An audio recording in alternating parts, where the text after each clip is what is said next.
ہے نا، جب آپ عام ذکر بھی کر رہے ہوتے ہیں نا یا نماز پڑھ رہے ہوتے ہیں، اس میں اس کو ڈیمیج کر رہا ہوتا ہے شیطان.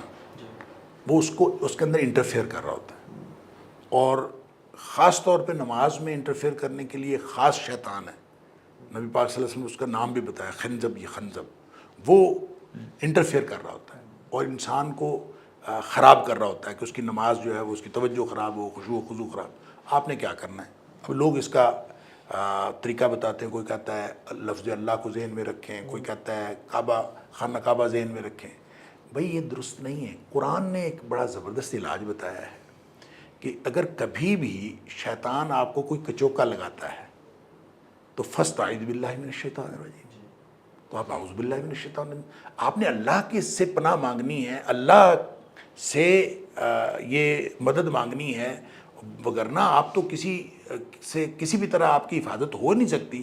اللہ آپ کی حفاظت کرے تو ہو سکتی ہے. لہٰذا ذکر کے دوران بھی جو ہی آپ سمجھتے ہیں کہ آپ کی توجہ بٹ رہی ہے اور آپ کی جو ہے نا توجہ وہ نہیں رہی، تو آپ فوراً اعوذ باللہ من الشیطان الرجیم پڑھیں. اگلے لمحے آپ کی توجہ ٹھیک ہو جائے گی. اور اسی طرح نماز کے اندر جو ہی آپ سمجھتے ہیں کہ آپ کی توجہ بڑھ رہی ہے، آپ کی لذت نہیں رہی، آپ کا خشوع خضوع نہیں رہا، اللہ کے ساتھ رابطہ نہیں رہا، اعوذ باللہ من الشیطان الرجیم پڑھیں. اور اعوذ باللہ من الشیطان الرجیم پڑھنا نماز کے اندر منع نہیں ہے. لوگ سمجھتے ہیں شاید یہ منع ہے.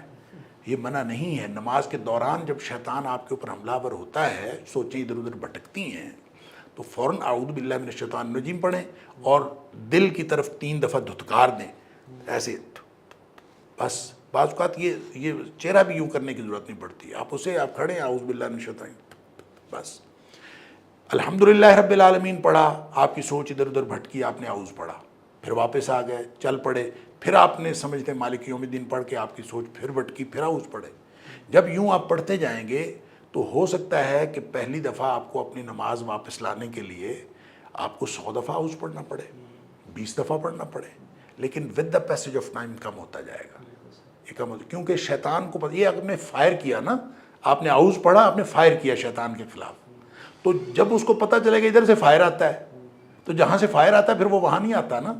تو جیسے جیسے آپ اس کو فائرنگ کرتے جائیں گے، اگر تو آپ اس میں پوری تندہی کے ساتھ اور لگے رہیں گے مستقل فائرنگ کرنے، تو پھر تو وہ دفع ہو جائے گا کہ یہ فائرنگ ادھر سے آتی ہے تو میں چلا جاؤں گا. تو اگر آپ ویسے کمفرٹیبل ہو جاتے ہیں، یار کوئی بات نہیں نماز تو چل رہی ہے نا، تو پھر وہ بھی کمفرٹیبل ہو جاتا ہے، پھر آپ کو وہ جاتا نہیں ہے. لہٰذا شیطان کو دفع کرنا ضروری ہے. ذکر کے دوران بھی اس کی انٹرفیرنس، نماز کے دوران بھی اس کی انٹرفیرنس. اور اس کا طریقہ یہی ہے کہ آپ اللہ کے سامنے اپنے آپ کو پیش کر دیں، اعوذ باللہ من الشیطان الرجیم، یا اللہ میں نہیں بچ سکتا، تو مجھے اس سے بچا.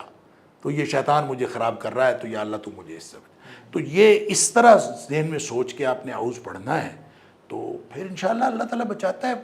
مسئلہ تو صرف اللہ کے سپرد اپنے آپ کو کرنے کا ہے. آپ نے اللہ کے سپرد کر کے یہ کہہ دیا تو انشاءاللہ اللہ تعالیٰ بچا لے گا.